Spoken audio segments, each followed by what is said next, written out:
Hello दोस्तों, class with education में आपका बहुत बहुत स्वागत है। दोस्तों, आज हम पॉक्सो एक्ट की सीरीज़ को आगे बढ़ाते हुए इसमें अगले topic immoral traffic prevention amendment bill को पढ़ने वाले हैं।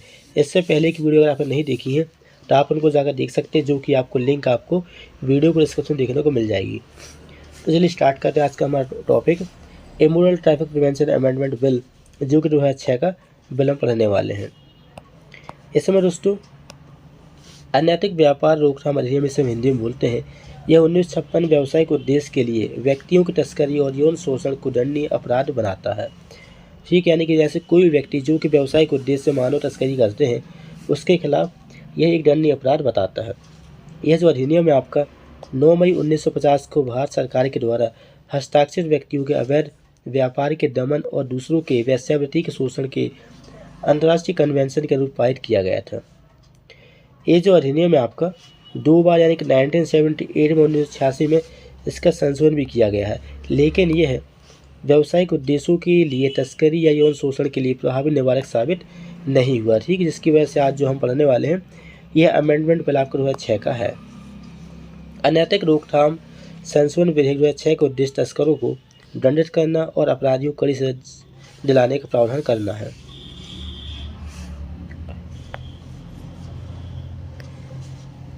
विधेयक का उद्देश्य यौन शोषण के लिए व्यक्तियों की तस्करी से निपटना है। यह वेश्यावृत्ति पर रोक नहीं लगाता है।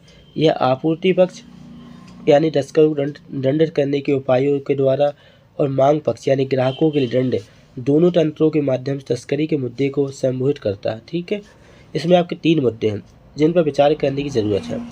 पहला, यदि कोई व्यक्ति अपनी पसंद से इस पेशे में आता है या रहता है तो क्या वेश्यावृत्ति को जीविका उपार्जन का एक वैध तरीका माना जाना चाहिए। दूसरा यह है, क्या ग्राहकों को दंडित करने की मांग पक्ष तंत्र तस्करी से निपटने का सबसे अच्छा तरीका होगा, यानी कि जो भी व्यक्ति इस वेश्यालय में जाता है, मतलब ग्राहक जाते हैं, क्या उसको दंड करने का एक तरीका हो सकता है। तीसरा, क्या यौन शोषण के अलावा अन्य उद्देश्यों के लिए व्यक्ति को तस्करी को दंडित किया जाएगा, यानी कि यौन शोषण के अलावा जो मानव के साथ दुर्व्यवहार होते हैं, क्या उनको दंडित किया जा सकता है। तो इन मुद्दों पर नीचे चर्चा की गई है। देखिए, यहाँ पर कुछ बातें दी गई हैं कि वेश्यावृत्ति को वैध कब मानेंगे, कब नहीं मानेंगे। तो वेश्यावृत्ति की आपकी जो वैधता है, यह लिखा वेश्यावृत्ति की वैधता, यानी विधेयक जो है वेश्यावृत्ति के व्यावसायिक उद्देश्यों के लिए व्यक्तियों के यौन शोषण या दुर्व्यवहार के रूप में परिभाषित करता है। ठीक है, यानी वेश्यावृत्ति का मतलब ये हो गया व्यावसायिक उद्देश्य के लिए व्यक्तियों का यौन शोषण या उनकी तस्करी करना, इसे बोलते हैं वेश्यावृत्ति।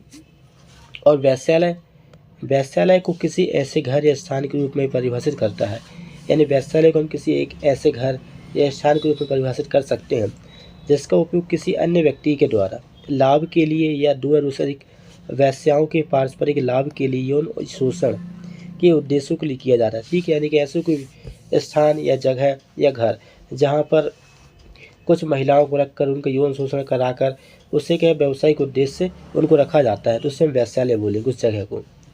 हालांकि विधेयक किसी व्यक्ति को दंडित नहीं करता है।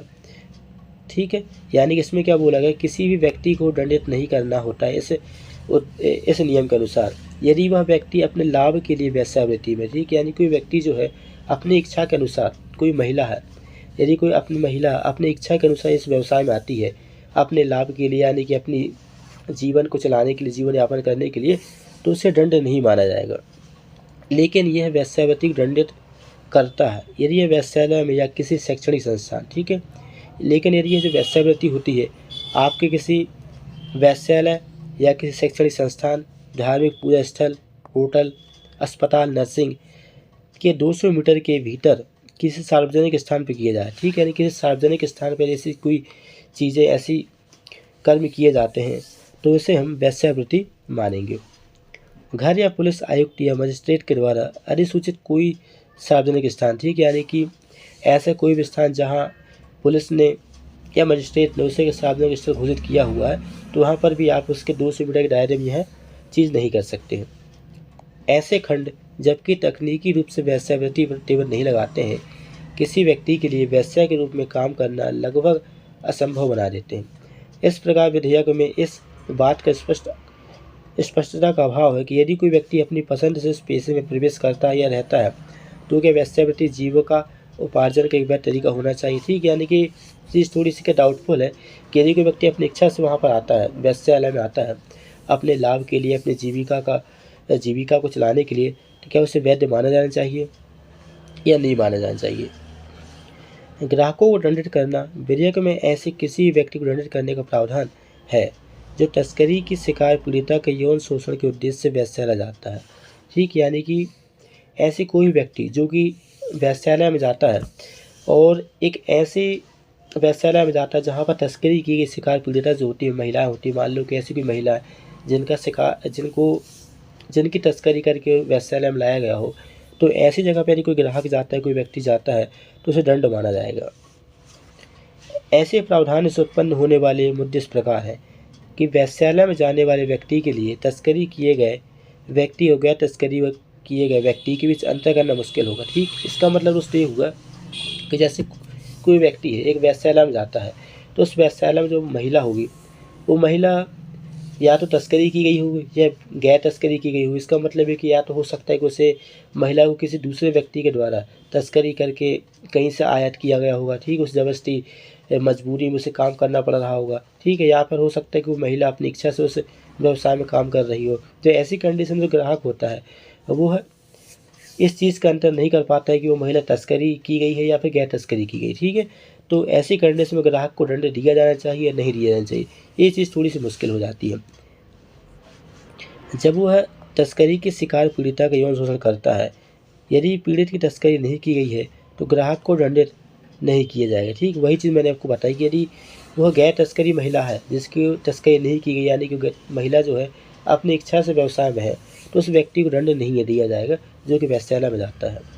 वेश्यालय में जाने वाले या वहाँ पाए जाने वाले किसी व्यक्ति को दंडित किया भी जा सकता है यदि दौरे का उद्देश्य तस्करी से शिकार पीड़िता का यौन शोषण करना। ठीक है, हालांकि जैसा कि विधेयक में यौन शोषण शब्द को परिभाषित नहीं किया गया है, इससे वेश्यालय में जाने वाले प्रत्येक व्यक्ति को उत्पीड़न का सामना करना पड़ सकता है। ठीक, यानी कि हो सकता है कि कभी कभी जो ग्राहक वहाँ पर जाते हैं उनको भी इस चीज़ का सामना करना पड़ सकता है, किसी प्रकार के पनिशमेंट का, भले ही उसकी यात्रा उद्देश्य कोई भी हो। यानी कि हो सकता है कि वो व्यक्ति जो है उस एरिया में किसी और उद्देश्य से गया हो, ना मतलब अपने खुद के लाभ के लिए ना गया हो, किसी और उद्देश्य से गया हो, तो भी उसको सामना करना पड़ सकता है। अंतर्राष्ट्रीय अनुभव बताता है कि ग्राहकों को दंडित करने का प्रावधान यौन शोषण को रोकने का प्रभावी तरीका नहीं है। ठीक, यानी कि जो ग्राहक होते हैं वेश्यालय में जाते हैं उनको पनिशमेंट देकर, उनको सज़ा देकर अगर आप चाहें कि यौन शोषण जो होते हैं या वेश्यालय को रोका सकता है, वेश्यावृत्ति को, तो ऐसा कोई वैध तरीका इसका नहीं है। ठीक है, ये चीज़ मानी गई है अंतर्राष्ट्रीय अनुभव के अनुसार। एग्जाम्पल के लिए स्वीडन वेश्यावृत्ति को महिलाओं और बच्चों के खिलाफ पुरुष हिंसा के एक पहलू के रूप में देखता है और यौन सेवाओं खरीदने के कृत्य को दंडित करता है। ऐसा माना जाता है कि इस प्रावधान ने व्यापार को भूमिगत कर दिया है। तस्करी जो होती है आपकी वेश्यावृत्ति तक सीमित है। ठीक है, यानी कि तस्करी जो की जाती है उसका उद्देश्य जनरली वेश्यावृत्ति ही मानी जाती है। भारत विशेष रूप से महिलाओं और बच्चों की तस्करी को रोकने, दबाने और दंडित करने के लिए संयुक्त राष्ट्र प्रोटोकॉल का एक हस्ताक्षर करता है। यानी कि भारत जो है संयुक्त राष्ट्र प्रोटोकॉल में इसका भी सहयोग भारत का, ठीक है, जो कि वेश्यावृत्ति को रोकने के उद्देश्य इस संघ में संयुक्त राष्ट्र प्रोटोकॉल में शामिल हुआ है, जो अंतर्राष्ट्रीय संगठित अपराध के खिलाफ संयुक्त राष्ट्र कन्वेंशन का पूरक है। यह प्रोटोकॉल व्यक्तियों की तस्करी को धमकी या बल के उपयोग के माध्यम से व्यक्तियों की भर्ती, परिवहन, स्थानांतरण, आश्रय या प्राप्ति के रूप में परिभाषित करता है। ठीक है, इस प्रोटोकॉल के अनुसार क्या है कि यदि कोई व्यक्ति की तस्करी की जाती है धमकी या बल के अनुसार, यानी कि उसे धमकी दी जाती है, फिर फोर्सफुली उससे कोई काम कराया जाता है, ठीक है, उसे वेश्यालय में लाया जाता है, फिर उसकी परिवहन, उसका आयात निर्यात, इम्पोर्ट एक्सपोर्ट किया जाता है, तो इसे अपराध माना जाएगा, ठीक है। शोषण में कम से कम दूसरों या अन्य लोगों की वेश्यावृत्ति का शोषण शामिल होगा। यौन शोषण के रूप जबरन, श्रम या सेवाएं, दास्ता या अंगों को हटाने की समान प्रथाएं, जबकि संयुक्त राष्ट्र प्रोटोकॉल की वेश्यावृत्ति के अलावा अन्य स्थितियों के लिए तस्करी को कवर करता है। बिल केवल तस्करी के अपराध को दंडित करता है यदि पीड़ित का उपयोग वेश्यावृत्ति के उद्देश्य के लिए किया जाता है। घरेलू श्रम यानी घरेलू रूप से जो उनसे काम कराए जाते हैं, बंधुआ बना के बोलते हैं, बंधुआ मजदूरी या उनसे भीख मंगाई जाती है तस्करी करने के, और बच्चों से या जो पुरुष होते हैं, महिला होती हैं, उनसे यदि उनके अंग भंग करके यानी कि उनके हाथ पैर काट कर उनसे भीख मंगवाई जाती है, किसी भी तरीके से भीख मंगवाई जाती है, या फिर उनसे बंधुआ बनाकर बोलते हैं ना, बंधुआ यानी कि आप उनको एक जगह पे कैद करके उनसे मजदूरी करवाओ, उनसे भीख मंगाओ, ठीक है। ऊँट की तस्करी और अंग व्यापार जैसे अन्य उद्देश्यों के लिए व्यक्तियों की तस्करी विधेयक के दायरे में नहीं आती, ठीक है। तो ये सारी चीज़ें क्या हैं, आपके इस विधेयक में नहीं आती कि आप उनसे भीख मंगवा रहे हो या उनके अंगों का व्यापार कर रहे हो। तो ये सारी चीज़ें क्या है, मानव तस्करी यानी वेश्यावृत्ति जो तस्करी होती है उसमें नहीं आती है। हालांकि ऐसे कई कानून हैं जो गुलामी, गैर कानूनी अनिवार्य श्रम और भीख मांगने जैसे कुछ अपराधों को दंडित करते हैं, लेकिन ये हर उस स्थिति को कवर नहीं करता है जहाँ तस्करी के पीड़ितों का शोषण किया जा सकता है। केवल वेश्यावृत्ति से जुड़े कानून के बजाय मानव तस्करी पर एक व्यापक कानून का मामला हो सकता है।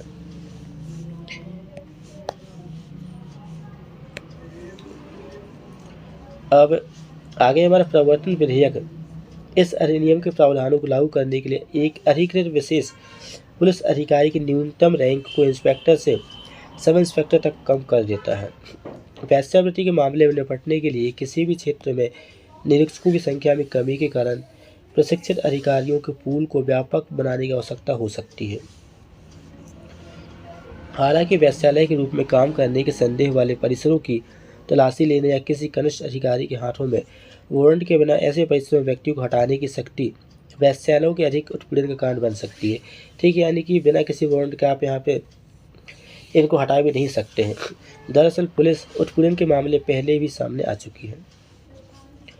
अब जो प्राधिकरण है इसकी स्थापना केंद्र सरकार और प्रत्येक राज्य सरकार व्यक्तियों की तस्करी के अपराध से निपटने के लिए एक प्राधिकरण स्थापित कर सकती है। विधेयक जो होता है, ये जो विधेयक है आपका, प्राधिकरण की भूमिका, कार्य और संरचना को निर्दिष्ट करने के लिए इसे नियमों पर छोड़ देता है। ये जो विधेयक इसकी मुख्य बात है, अनैतिक तस्करी रोकथाम संशोधन बिल 2006 जो है व्यावसायिक उद्देश्यों के लिए तस्करी और यौन शोषण से निपटने के लिए अनैतिक तस्करी रोकथाम अधिनियम 1956 में संशोधन इसका करता है। विधेयक उन प्रावधानों को हटा देता है जो वेश्याओं को ग्राहक मांगने के लिए दंडित करते थे, ठीक है। यानी कि इसमें क्या है कि जो वेश्याएं जो खुद की इच्छा से काम करती हैं वो यदि ग्राहकों को बुलाती हैं तो ऐसे मामलों में क्या होता है कि उनको दंड देना उचित नहीं है। यह तस्करी के पीड़ितों के यौन शोषण के उद्देश्य से वेश्यालय में जाने वाले किसी व्यक्ति को दंडित करता है, लेकिन ये तस्करी के पीड़ित महिला हैं उनको यदि रखा जाता है तो और वहाँ पर कोई व्यक्ति जाता है तो ऐसी कंडीशन में उसको दंड दिया जा सकता है।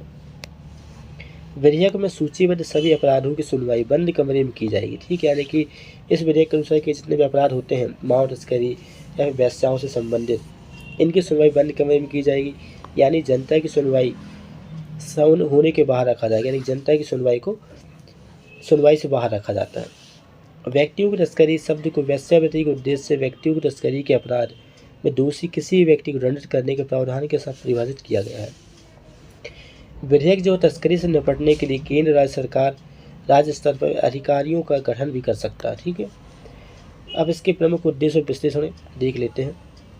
हालांकि वेश्यावृत्ति जो कोई अपराध नहीं है, लेकिन वेश्यालय में या किसी सार्वजनिक स्थान के 200 मीटर के भीतर इसका अभ्यास करना गैर कानूनी माना जाएगा। ऐसा प्रतीत होता है कि इस बात पर स्पष्टता का अभाव है कि यदि स्वेच्छा से वेश्यावृत्ति की जाती है तो यह आजीविका कमाने का एक वैध तरीका होना चाहिए नहीं, ठीक है। यानी वही चीज़ मैंने आपको ऊपर बताई कि कोई व्यक्ति इस व्यवसाय में अपनी इच्छा से आया है, उसे ज़बरदस्ती लाया गया है, इस चीज़ को मतलब इसमें एक डिफरेंस करना, अंतर करना थोड़ा सा मुश्किल हो जाता है। वेश्यालयों के पास जाने वाले ग्राहकों को दंडित करने से यह क्षेत्र भूमिगत हो सकता है, जिससे तस्करी के पीड़ितों को समर्थन के कानूनी रास्ते बंद हो सकते हैं। यह विधेयक वेश्यावृत्ति के उद्देश्य से तस्करी को दंडित करने का करता है। अन्य उद्देश्य जैसे कि बंधुआ मजदूरी और घरेलू काम के लिए तस्करी को विधेयक में शामिल नहीं किया गया, ठीक है। यानी कि बंधुआ मजदूरी, घरेलू काम के लिए जबरदस्ती काम कराए जाते हैं, ये सारी चीज़ों को, ये जो मुद्दे होते हैं, इन सभी को इस विधेयक में शामिल नहीं किया गया है। फिर अगला है, अधिनियम को लागू करने वाले विशेष पुलिस अधिकारी का पद निरीक्षक से घटाकर उप निरीक्षक कर दिया गया। ठीक, यानी कि जो एसआई होते हैं, एसआई भी इस अधिनियम में कहीं जांच कर सकता है। कनिष्ठ अधिकारियों को सौंपी गई ऐसी शक्तियाँ अधिक उत्पीड़न कारण बन सकती हैं। विधेयक तस्करी से निपटने के लिए केंद्र राज्य सरकार अधिकारी ग्रहण कर सकते हैं, वो ऊपर देख चुके हैं। ठीक है, वही चीज़ें हैं। इसमें सरकार की ओर कुछ पहल की गई हैं, उनको देख लेते हैं। महिलाओं और बच्चों की तस्करी से निपटने के लिए पहल अनैतिक तस्करी रोकथाम अधिनियम के अलावा सरकार और अन्य संबंधित अधिकारियों के द्वारा कोई अन्य पहल की गई है।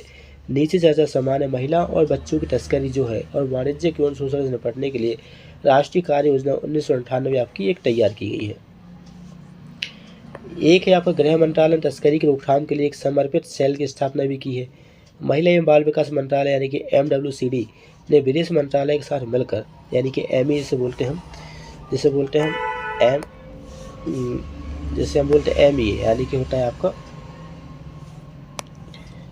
MEA, ठीक है, यानी कि जिसे बोलते हैं मिनिस्ट्री ऑफ एक्सटर्नल अफेयर्स के साथ मिलकर सीमा पर तस्करी से निपटने के लिए विशेष कार्यबल का प्रयास भी किया है। और MWCD ने NIPCCD और यूनिसेफ के सहयोग से व्यावसायिक यौन शोषण के लिए महिलाओं और बच्चों की तस्करी से निपटने पर न्यायिक पुस्तिका के लिए कुछ मैनुअल भी इसमें विकसित किए हैं। ठीक है, जो मैनुअल वगैरह जो है वो गवर्नमेंट ने डिसाइड किए हैं, जिसके अनुसार क्या इन सभी चीज़ों में क्या है कि आपको निपटने में सहायता मिलेगी। दोस्तों, आज की वीडियो को मैं एंड करेंगे।